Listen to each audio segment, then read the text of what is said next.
Good day and welcome to Daily Trust TV. I am John Ikani and this is Trust TV News. The Colleges of Education Academic Staff Union has suspended the strike action it embarked on over 2 months ago. Announcing the suspension in Abuja, the union's president Nuhu Okirima said the development became necessary to enable the federal government implement some of the agreements it had reached with the union. Meanwhile, the Academic Staff Union of Universities (ASUU) has called on its members in public universities across the country to prepare for a very long industrial action. Making the call via a circular, ASUU's president Professor Biodun Oguyemi said the federal government is not ready to meet their demands, as evident in meetings they've held so far.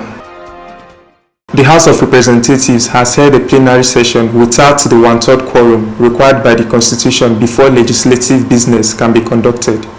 Daily Trust observed at the commencement of the plenary that about 30 of the 360-member House were at the chamber, a population that continued to diminish as the sitting got underway. Explaining reasons behind the continued sitting, House Leader Femi Gbajabiamila said the leadership of the House was aware of the constitutional provision on quorum but proceeded with plenary because of a recent protest that had earlier barred them from sitting. It would be recalled that protesting workers of the National Assembly had on Tuesday blocked the Senate and the House of Representatives, thus preventing the lawmakers from sitting. President Muhammadu Buhari will tomorrow preside over a special Federal Executive Council meeting on next year's budget.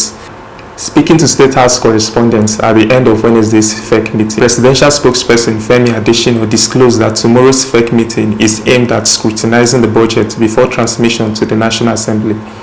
Daily Trust had earlier reported that the federal government is yet to submit its 2019 budget estimates to the National Assembly, even as there is just 3 weeks left to the end of the year 2018. The delay had raised concern over government's ability to implement a January-December budget cycle as previously announced by various government officials. The Director General of the Taraba AIDS Control Agency, Abba Saleh Ibrahim, says recently released statistics has shown that the state currently ranks second in the prevalence of HIV and AIDS infection in the country. Speaking at a joint press conference in Jalingo, marking the World AIDS Day, Abba said the agency is therefore focused on providing free HIV and AIDS testing and counseling in urban centers. He also noted that the agency will reach out to remote areas where the level of awareness is very low and most people have no access to medical centers for testing. That's it on Trust TV News this morning. This package is now available for download as video on demand on dailytrust.com.ng and on the Trust TV channel on YouTube. The next edition is at 4 p.m. today. Join us then.